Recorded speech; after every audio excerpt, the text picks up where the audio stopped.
오늘 말씀의 제목은 충성하라입니다. 지금 24장부터 본격적으로 종말, 즉 주의 재림의 날에 대한 여러 징조와 그에 대한 당부들이 이어지고 있습니다. 특별히 우리가 25장 지금 14절 전에 있었던 비유들이 크게 세 개가 있는데, 첫 번째 이 비유 가운데는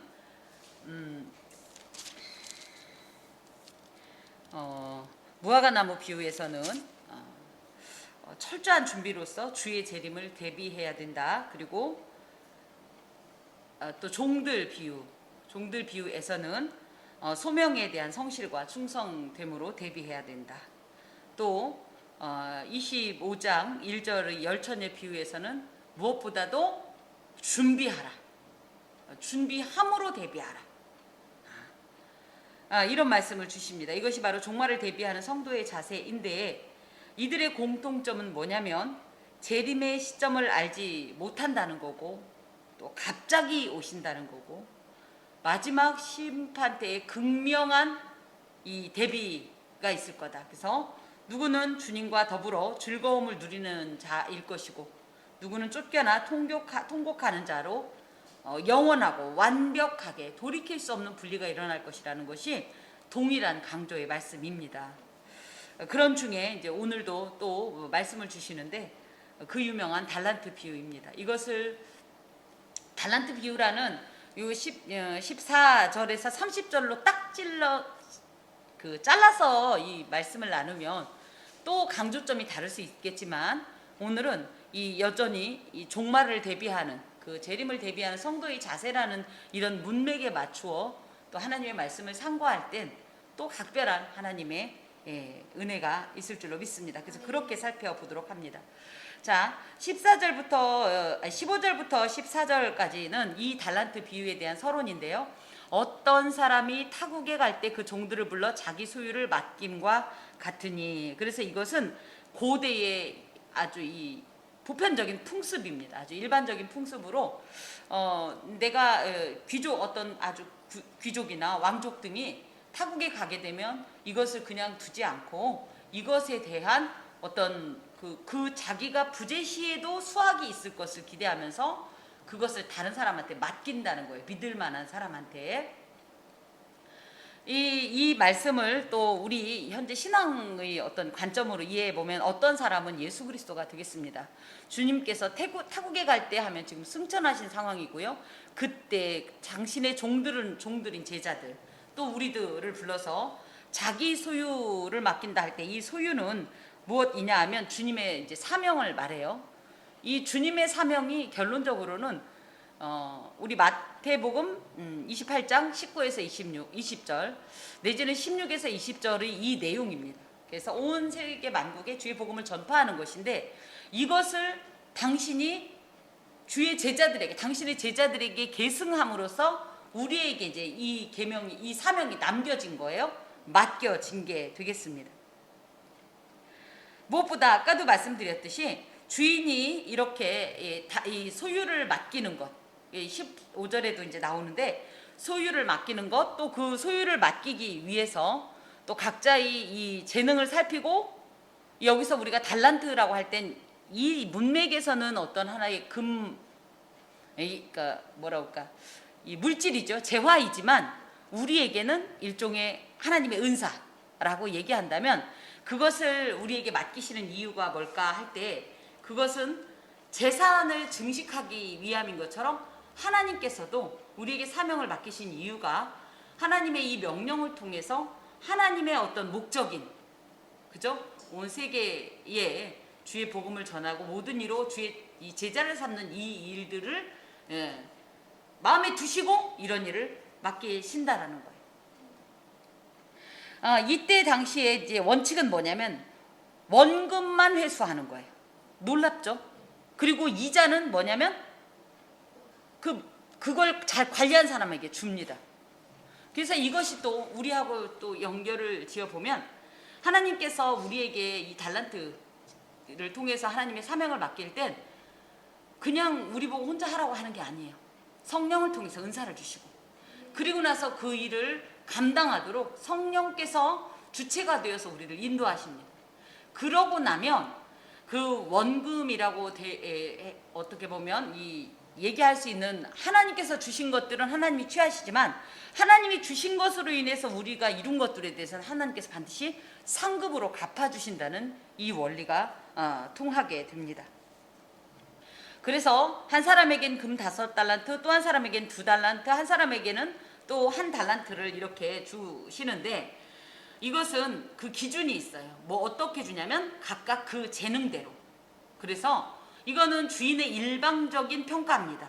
하지만 주인이 볼 때 이 사람은 5달란트를 감당할 만하겠다, 이 사람은 2달란트를 감당할 만하겠다, 이 사람은 1달란트를 감당할 만하겠다 해서 그 재능대로 부여가 되는데요. 여기서 그냥 5달란트, 2달란트, 1달란트 하니까 그 양을 가볍게 여길 수가 있는데 결코 그렇지 않다. 이 1달란트라는 것은 600데나리온에 해당이 되고, 이 데나리온은 하루 품삯이에요. 노동자의 하루 품삯. 그러면 우리나라 현재 이 1급 노동자가 1급이 얼마 정도 될까요? 일당이 뭐 30만 원이라고 하면, 이 30만 원 곱하기 6천을 하면 어떻게 되는 거예요? 이해 한번 해볼까요?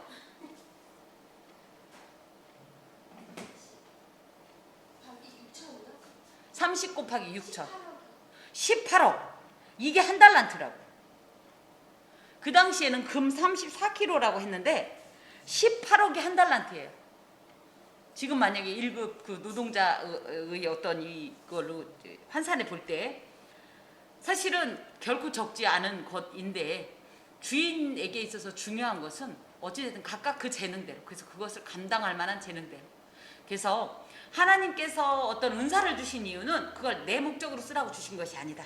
하나님이 주신 사명을 감당하라고 주신 것인데, 이 사명을 온전히 감당하면 하나님은 오히려 이 주신 은사에 대한 부분은 하나님의 원금이니까 회수한다 할지라도 그것으로 인하여서 이루어진 것을 가지고 하나님이 주신 힘으로 했음에도 불구하고 상급을 주시는 겁니다.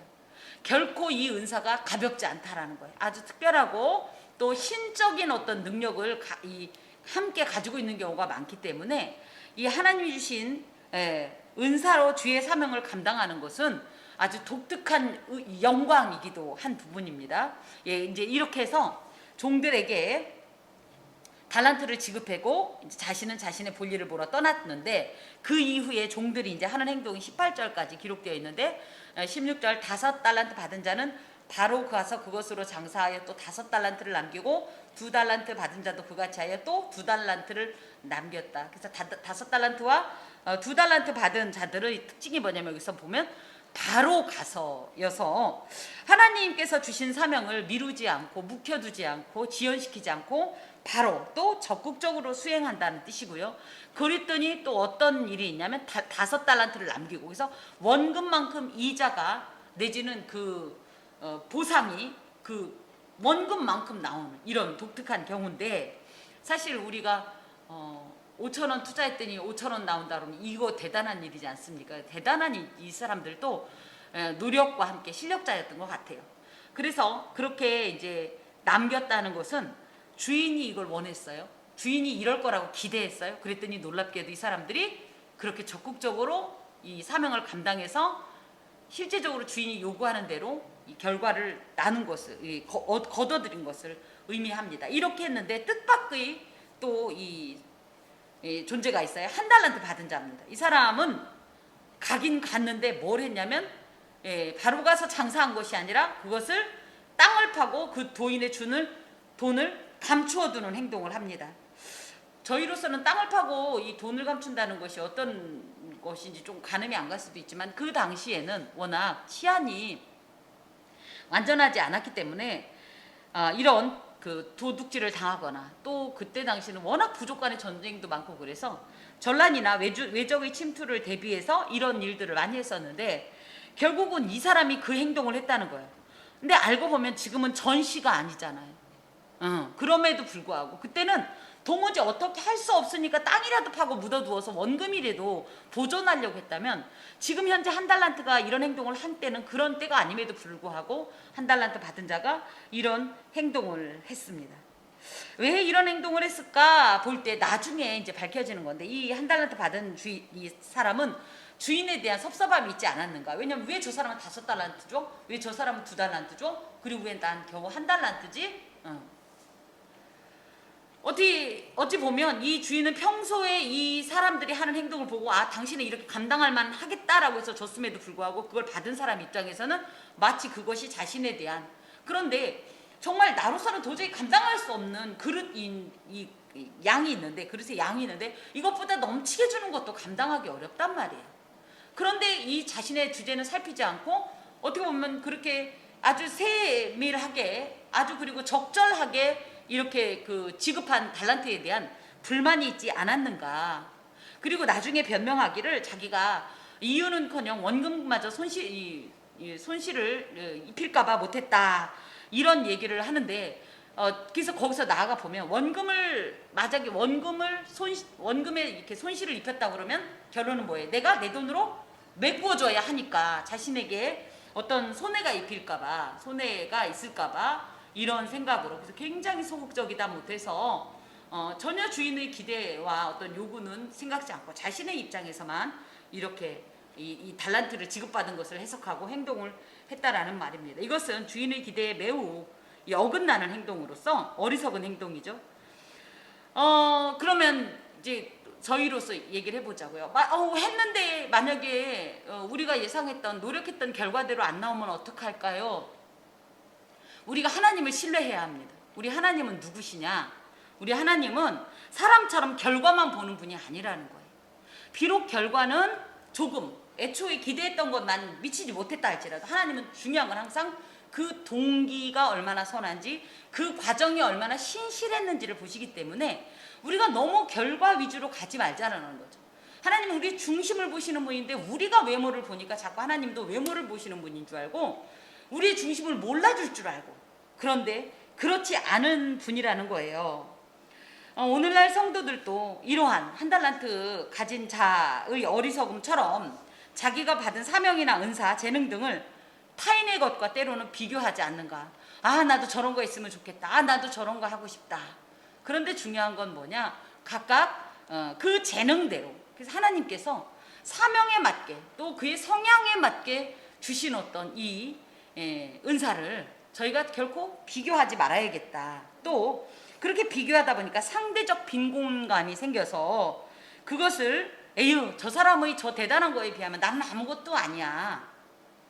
예를 들어 이제 아주 비근한 예로 찬양대를 생각해 보자고요.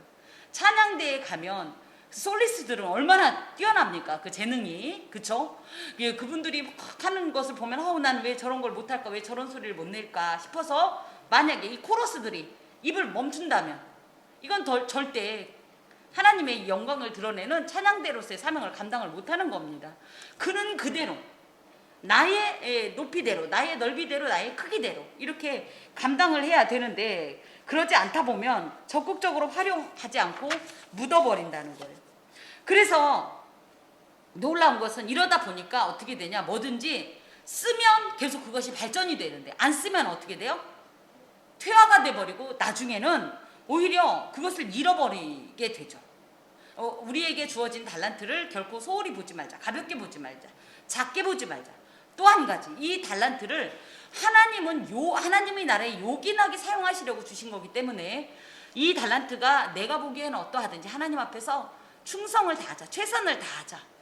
이 한 달란트 받은 자의 이런 모습 속에서 우리가 우리 자신을 살펴보면 혹여라도 내게 이런 한 달란트 받은 자의 이런 마음이 있지는 않은가 한번 살펴볼 필요가 있습니다. 이제 그런 다음에 그러고 있는 상태에서 19절을 보면 드디어 주인이 돌아와요.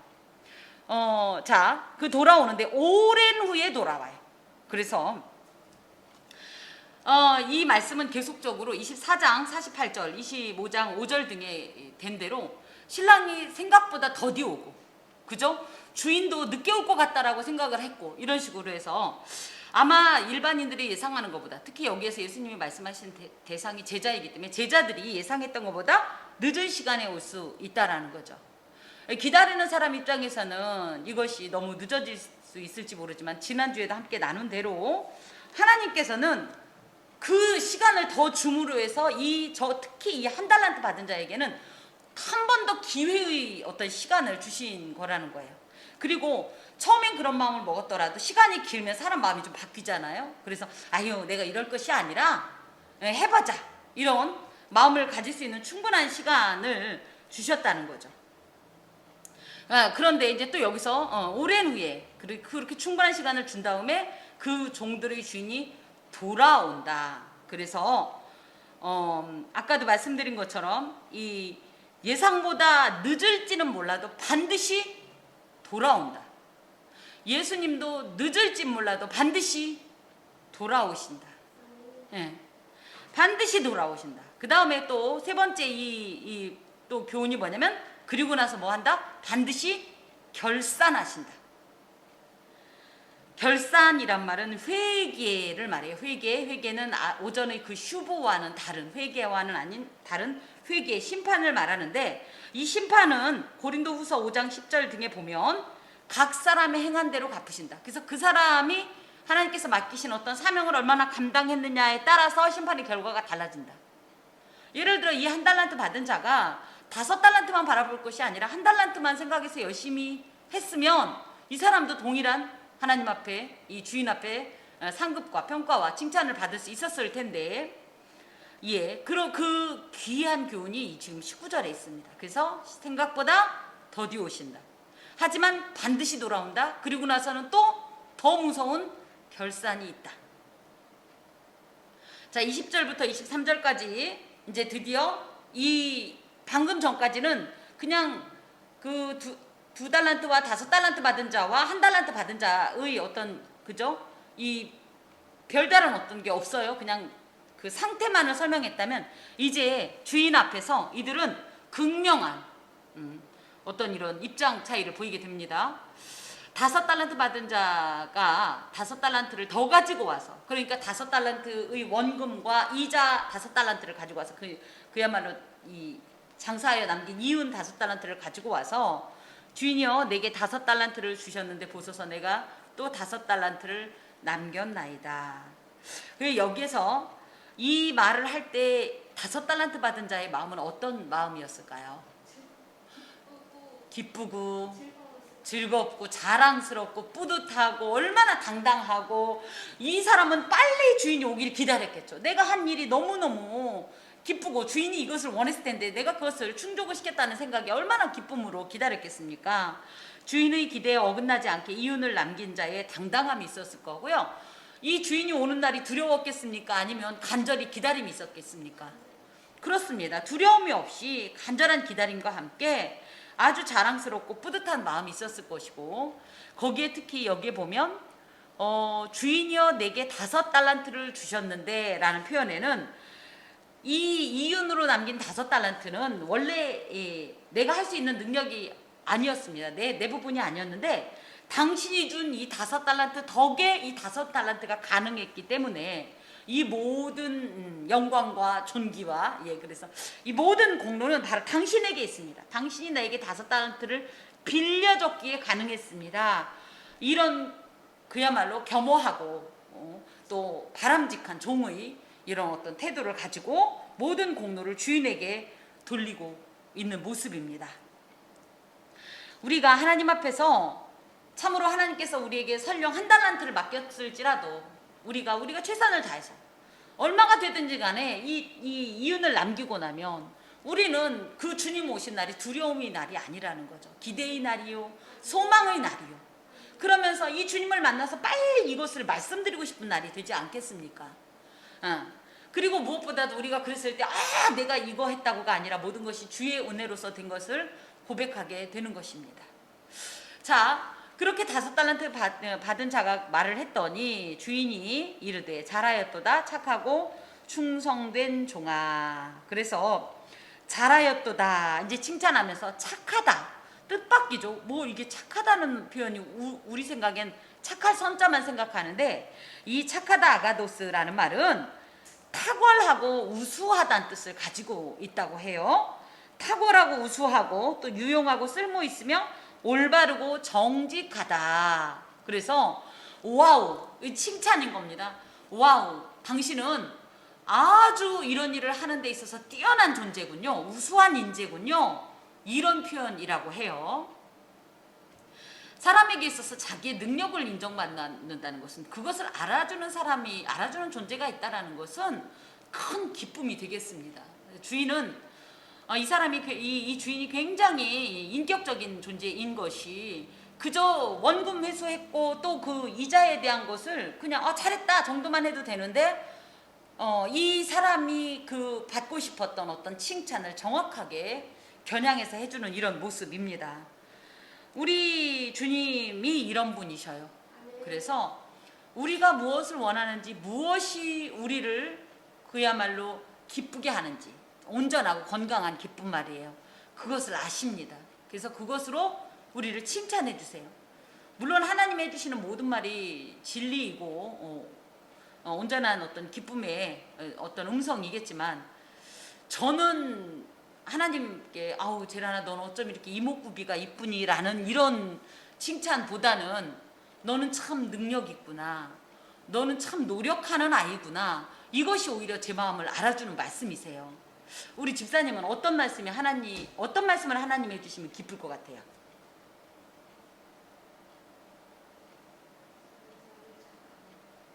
응? 나는 네 마음을 안다. 우리 각자가 원하는 이 주인, 즉 하나님의 어떤 평가가 있을 거라는 거죠.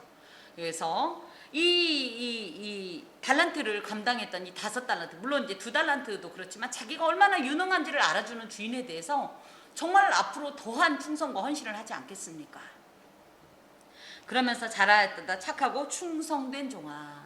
그래서 충성되다라는 것은 맡은 바 소임에 최선을 다하여서 주인의 기대에 어긋나지 않도록 아주 신실하게 일하는 존재를 말해요.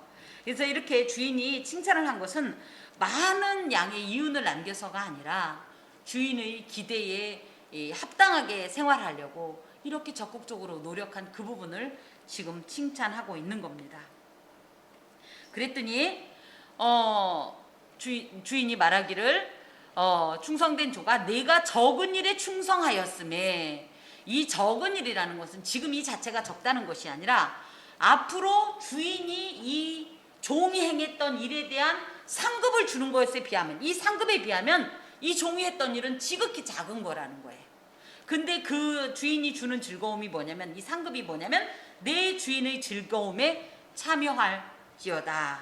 그래서 내 주인의 그 앞에 부분에 내가 많은 것을 내게 맡기리니, 그래서 이 맡긴다라는 것은 그냥 단순한 이 청지기로서 종으로서의 어떤 개념보다는 어떤 일정한 권한을 주고, 그래서 그것을 마치 그 누가복음 19장의 열무나 그 비유처럼 그 고을을 다스릴 수 있는 어떤 권세를 주는 것을 의미합니다.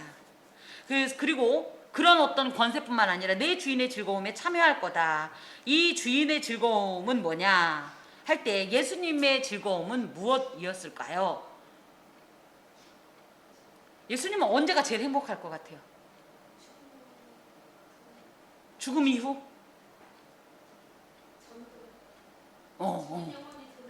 죽은 영혼이 돌아오는 것. 예. 결국은 이것이 일종의 우리로서는 에덴이 될 거예요. 그죠? 영원하고 완전한 세상. 그것처럼 예수님이 가장 어떻게 보면 영화롭고 가장 온전한 하나님의 어떤 이런 상태라고 이렇게 표현해도 되나? 하나님으로서의 상태가 제일 완전하고 최상의 어떤 상태가 아닐까. 그런 상태는 언제예요? 이 성육신 기간은 사실은 하나님으로서라기보다는 인간으로서의 시간을, 역사적인 존재를 사셨잖아요. 그래서 창세 전에 누렸던, 그리고 재림과 종말론적 이 심판 이후에 누리게 될 이런 어떤, 지금도 현재 예수님께서는 하나님이 보좌 우편에서 주님의 사역을 감당을 하고 있지만 이런 상태를 말해요. 그것처럼 내 주인의 즐거움이라고 할 땐 이런 예수님의 그 즐거움, 그래서 그 영원한 세계, 그 영화로운 세계, 또 아버지와 대면하고 이야기하는 그런 세계, 그죠? 희미한 것이 없이 명료한 그 세계, 하나님의 은총이 가득한 세계, 죽음은 없이, 통곡은 없이, 기쁨만, 영원한 생명은 가득한 그런 세계를 의미한다고 할 때 결론적으로 뭐예요? 천국에 대한 하나님께서 이 주인이신 예수 그리스도께서 이 천국에 대한 어떤 입성, 천국의 어떤 누림을 약속하시는 그런 말씀입니다. 사실 이 종도 바로 그런 기대로, 말이 그렇지 5달란트로 5달란트를 남긴다는 게 결코 쉽지 않았을 거예요. 한 번에 무슨 방망이처럼 탕 두드렸더니 5달란트가 나오는 게 아닐 거란 말이에요. 수고하고 자지도 못하고 얼마나 애쓰고 수고하면서 애쓰면서 그 이윤을 창출하기 위해서, 주인의 기대에 부응하기 위해서 힘을 썼겠습니까? 그런데 결국은 그런 기대대로 본인에게 어떤 이런 주인이 상급을 주니 얼마나 기쁘겠어요. 그런 것처럼 우리도 이 세상 가운데서 주님의 사명을 감당하고 주의 사람으로 산다는 것은, 분명한 것은 눈물이 있다는 거예요. 근심도 있다는 거예요. 탄식도 있다는 거예요. 우리 전적으로 어떤 영혼을 위해서 말씀을 전하고 복음을 제시해도 그 영혼이 거부할 때 우리 기쁩니까? 상처되잖아요. 특히 믿음이 연약한 자를 이렇게 격려하고 독려하기 위해서 말씀을 전했을 때 그 말씀이 그 영혼에게 정말 생명처럼 일벌백계로 딱 들어가야 되는데, 그죠? 이 정문일침으로 딱 꽂혀야 되는데 오히려 팅하고 튕겨 나와서 잘난 척을 한다는 둥, 너나 잘하라는 둥, 이런 식으로 말을 하면 정말 달란트를 주신 하나님 앞에서 그 사명을 감당하면서도 마음이 몹시 상한다는 거죠. 그럼에도 불구하고 로마서 8장 18절의 말씀처럼 현재의 고난은 장차 받을 이 영광과는 좋게 비교할 수가 없기 때문에 현재의 고난을 우리가 감당할 수 있는 거거든요. 그런 의미에서 우리는 그렇게 기대했는데 하나님이 네 끝났다 이제 가라, 5달란트 다 놓고 가라, 이게 아니라는 거죠. 우리가 상상할 수 없는 5달란트를 남긴 것이라는 요 자체보다도 더 크신 어떤 이런 보상을 해주실 것이고, 그것이 지금 이 21절의 말씀을 통해서 우리에게 증거가 되고 있습니다. 하나님은 우리에게 그렇게 하신다는 거죠. 2달란트 받은 자에게도 그럼 특이하잖아요. 5달란트 받은 자에게 이렇게 대단한 칭찬을 해주셨으면 이제 2달란트 받은 자에게는 조금 줄여야 되잖아요. 그쵸? 아 그래, 그 포도원 비유처럼, 포도원 농부들의 비유처럼, 일꾼 비유처럼, 야 5달란트 받은 자가 이제 지금 최상 칭찬을 받았으니 2달란트 받은 자는 어떻게 되겠죠? 그보다 좀 줄여서, 그죠? 그래, 너는 1등석에 타고 너는 2등 칸에 타고 이럴 줄 알았더니 놀랍게도 보면 예수께서는 이 그 2달란트 받은 자에게도 똑같이 내가 적은 일에 잘하였도다 착하고 충성된 종아, 내가 적은 일에 충성하였음에 내가 많은 것을 내게 맡기리니 내 주인의 즐거움에 참여할지어다. 그래서 아까도 말씀드린 대로 나는 왜 저런 달란트가 없을까, 나는 왜 저렇지 이런 거 할 필요 없이 내게 주어진 그대로 감당을 하면 하나님 안에서 놀라운 어떤 이런 상급을, 또 은혜로운 보상을 받을 수 있다라는 거죠. 자 24절부터 1달란트 받은 자가 이제 문제예요. 와서 이르되 주인이여 당신은 굳은 사람이다. 심지 않은 데서 거두고 해치지 않은 데서 모으는 줄을 내가 알았으므로 두려워하여. 자 아까 이 5달란트와 2달란트 받은 자에게는 어떤 마음이 있었어요? 두려워하여가 있었어요? 없었어요? 없었어요. 그래서 주께서 맡기신 달란트의 감당 여부에 따라서 주님 앞에 서는 마음이 다르다는 거예요. 5달란트, 2달란트 받은 자는 자기들이 봐도 주인의 기대대로 그 주인의 기대를 충족시켰기 때문에 당당하게 기쁨으로 기대하면서 주인 앞에 섰다면, 오히려 이 1달란트 받은 자 같은 경우 자기가 봐도 주인이 원하는 그걸 뻔히 알면서 안 한 걸 알기 때문에 두려움이 앞선다는 거죠. 우리가 주님을 배움는 그날에 결코 두려움이 아닌 정말 간절한 이 소망과 기다림 가운데서 주님을 영접하는 복된 성도들이 되시기를 주님의 이름으로 간절히 권합니다. 그러면서 당신은 굳은 사람이라, 굳은 사람이라는 뜻은 강팍하고 완강하며 가혹하고 냉정한 사람이다. 그래서 이런 사람의 이미지를 누구로 생각할 수 있냐면 사무엘상 25장에 보면 아비가일의 전남편 나발, 그죠? 이 나발을 그래요. 그 이름대로 미련한 사람이다 이렇게 표현하는데 이 나발 같은 사람이라고 생각했다는 거예요. 나발이 어떤 사람이었어요? 뻔히 자기도 안다는 거예요. 다윗이 600명의 용사들과 함께 자신의 이 재산을 지켜줘서 본인이 그렇게 안전하게 자신의 재산을 증식시켰음을 알면서도 그것을 거부하는, 그리고 그것을 인정하지 않는 미련하고 고집센 사람인 것처럼 이 한 달란트 받은 자는 주인을 그런 사람으로 이해했다라고 얘기를 해요. 그런데 이것은 정말로 이 사람이 순수하게 그 사람을, 그 주인을 그렇게 참으로 그렇게 봐서 그랬다기보다는 자기가 일하지 않은 것을 지금 변명하느라고 이런 말을 하고 있다라고 볼 수 있는 거죠. 이 굳은 사람이라는 것은 투자는 조금 해놓고 거기에서 많은 소득을 얻으려고 종들에게 채찍질하는 인색한 영감이란 뜻이에요. 그런데 아까 우리가 또 살펴봤지만 20장에서부터 쭉 보면 뭐예요?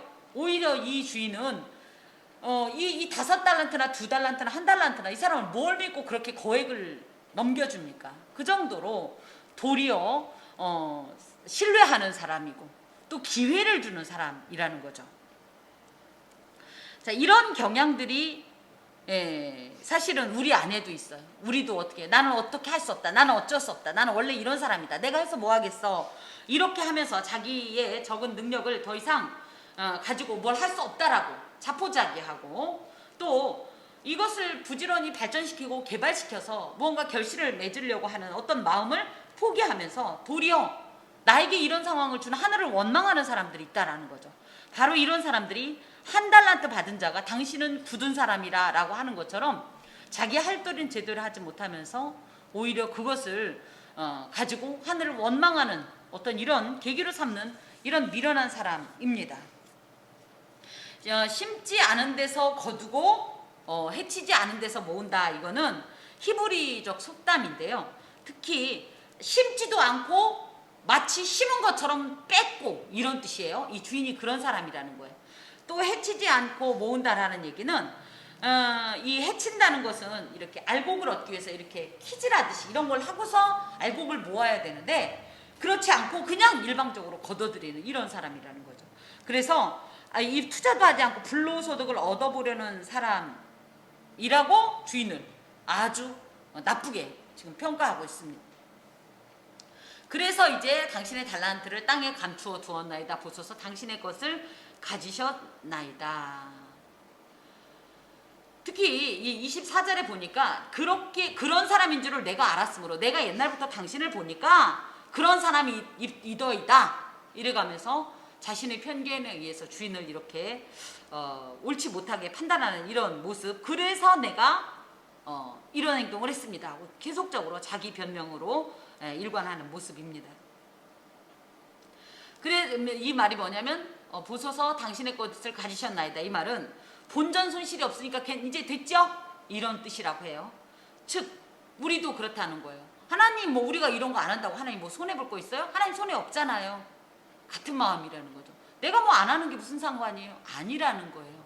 하나님은 결국은 그걸 통해서 하나님이 이만큼 땅 있던 걸 우리를 앵벌이 시켜서 이만큼 늘리는 분이 아니라 오히려 이것을 통해서 우리로 하나님의 영광에 참여할 수 있는 특권을 주시려고 이것을 은사도 주시면서 이걸 감당할 힘을 주셔서 이런 일을 이루게 하시는데 어리석은 자들은 이런 표현으로 해서 마치 하나님이 우리를 누구 말대로 가혹하게 채찍질해서 우리를 착취하는 분으로 오해하는 이런 말을 하기도 한다라는 겁니다. 그랬더니 이제 주인이 얘기하기를 26절에 악하고 게으른 종아. 이 말은 21절과 23절의 착하고 충성된 종과는 이제 대조되는 말로 주인의 기대를 충족시키지 못한 자를 이 주인은 뭐라고 하냐면 악하고 게으르다라고 얘기해요. 이것은 의도성이 있다는 거예요. 의도성이. 내가 정말 무능해서 못한 게 아니라 약간 고가운 마음으로 왜 저 사람은 5달란트 줘? 왜 저 사람은 2달란트 줘? 근데 내게는 왜 이렇게 해? 라는 이런 고가운 마음으로 행동을 했기 때문에 그것이 굉장히 악하다는 거죠. 자, 그러면서 나는 심지 않은 데서 거두고 해치지 않은 데서 모으는 줄로 알았느냐? 그럼 뭐예요? 결국은 난 그런 사람이 아니다. 근데 너는 그렇게 알았냐? 너가 사람 잘못 봤다. 난 그런 사람이 아니다. 만약에 네가 그런 사람인 줄로 알았더라도 너는 최소한의 것을 할 수 있었다. 뭐냐면 내 돈을 취리하는 자들에게 맡겼다가 내가 돌아와서 내 원금과 이자를 받게 했어도 됐다. 그렇게 겁났으면 그러면 원금은 확보가 되니까, 그리고 적어도 많지는 않아도 이자가 있을 테니까.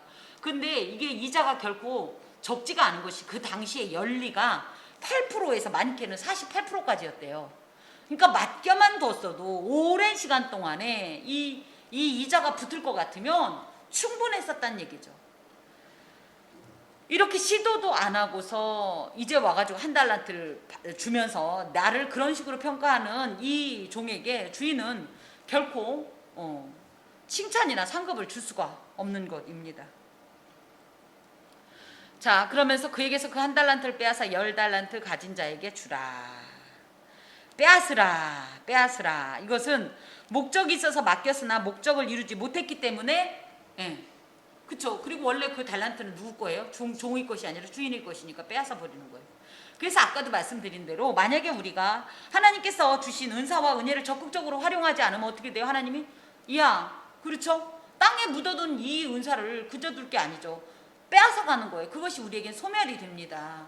그래서 우리에게 분명히 그 모든 것을 감당할 수 있는 은사를 주시고 힘도 주시고 마음도 주셨는데 게으르고 악해서 그것을 거부하면 도리어 그것에 대해서 이런 하나님의 무서운 진노의 음성을 들을 수밖에 없다라는 거예요.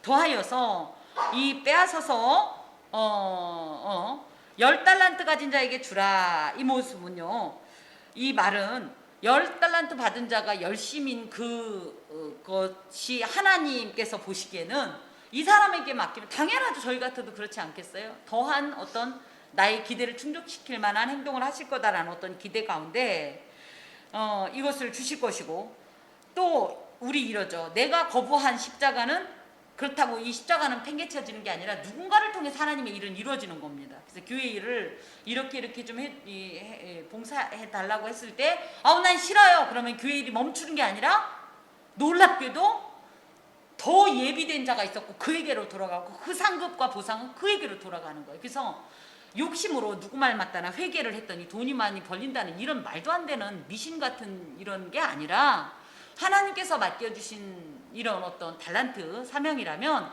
충성되이 감당할 때 하나님께서는 우리는 그 어떤 보상을 기대하지 않고 행하지만 반드시 갚아주십니다.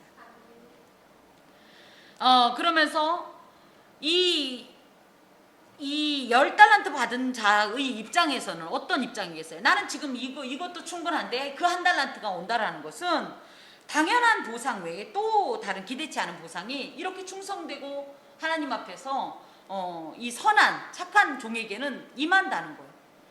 아까도 말씀드린 대로 내가 이렇게 하면 하나님 복 주시겠지 하고 하나님을 거래의 조건으로 삼는 게 아니라 충성된 마음으로 감당을 하면 하나님께서는 내가 기대했던 것 이상을 주시고 거기에 더 주시는 하나님이라는 이런 원리가 이곳에 있습니다.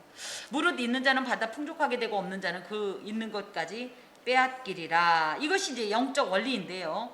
하나님께서 주신 은사와 재능을 열심히 활용하는 사람은 지속적으로 계속 하나님의 은혜가 넘쳐나고 심령이 부요해지고 영이 더욱더 건강해지고 믿음이 더욱더 견고해지고 더욱 그 나라를 소망하면서 살게 된다라는 거죠. 그렇지만 하나님께서 주신 은사와 재능을 하찮은 것이라고 무시하며 활용하지 않는 사람은 날이 갈수록 그 은사가 소멸되면서 은사만 소멸되는 게 아니에요.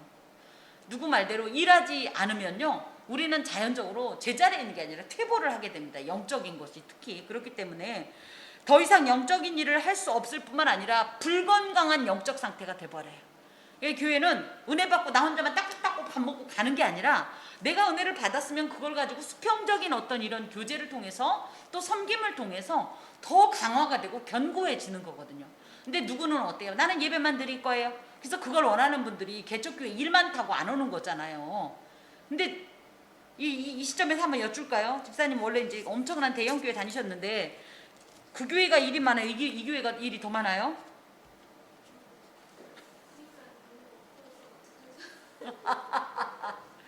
지금도 충분히 5달란트 받은 자로서 이 5달란트를 남기는 사명을 감당하고 계시고, 실제로 제가 보니까 저도 그랬거든요. 개척교회 가면 부담은 스럽죠. 왜냐하면 이 종과 이렇게 대면해서 보니까. 하지만 생각해 보면요, 개척교회가 일이 더 없어요. 대형교회는 사람이 많기 때문에 일이 없을 수가 없어요. 밥을 해도 차원이 달라요. 그런데 자꾸만 그런 어떤 섬김이나 이런 게 싫어서 자꾸만 나 위주로만 살다 보면 결론적으로는 내 영이 황폐화가 되고 맙니다. 그런데 더 무서운 건 뭐냐면, 아까는 뭐라고 그랬어요? 그냥 게으르고 악한 종 정도라면 이 무익한 종아, 이 무익한 종은 정말 가치 없는 존재라는 뜻이에요. 하나님 앞에서 너 같은 건 정말 가치 없는 존재라는 뜻이에요. 그런 평가를 받게 된다는 거예요. 그러면서 바깥 어두운 데로 내쫓으라, 거기서 슬피우며 이를 갈리라. 그래서 마땅히 감당해야 할 자기의 사명을 태만히 하고 의무를 이행하지 않은 자의 최후가 뭐냐?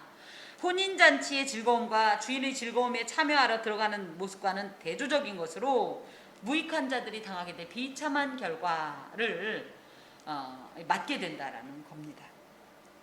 이 달란트 비유를 통해서 특별히 우리가 이 세상 가운데서 주의 재림을 대비하면서 어떻게 살아야 할까라는 어떤 이런 관점에서 볼 때, 이 하나님 앞에서 이겁니다. 일단 하나님은요, 적어도 최소가 1달란트다. 1달란트 양이 18억이에요. 그쵸? 결코 적지 않은데 최소가 1달란트다. 그래서 하나님은 달란트를 안 주는 사람은 없다. 주님이 오시는 그날을 바라보면서 아무 일도 하지 않고 손 놓고 하늘만 쳐다보라는 것이 아니라, 이 안에서도 그날까지 하나님께서 주신 달란트를 가지고 최소한의 1달란트를 가지고 열심으로 충성되게 섬기라는 말씀을 주고 계시고요. 도하여서 각 종들에게 맡겨진 달란트는 아까도 단서를 주셨지만 각자의 재능에 맞게, 그래서 부족하지도 넘치지도 않는 아주 적당한 양을 주신다. 그냥 난 힘겹다고 할 것도 없고 적다고 불평할 것도 없다. 그러므로 다른 사람에 비해 적든 많든 자기 비하에 빠질 이유도 없고 교만한 어떤 이런 마음을 가질 필요도 없이 맡겨진 사명을 감당하면 됩니다. 세 번째, 현재 이 세상에서의 시간을 우리가 이해할 것이, 아직은 우리가 완전한 영원한 안식에 들어간 게 아니라, 그렇기 때문에 여기 쉼터가 아니라 뭐예요? 일터입니다. 일터. 그런데 자꾸 이 성도들 중에서 뭐예요? 여기가 쉼터인 줄 알고, 여기는 일터예요. 이 세상은 일터입니다.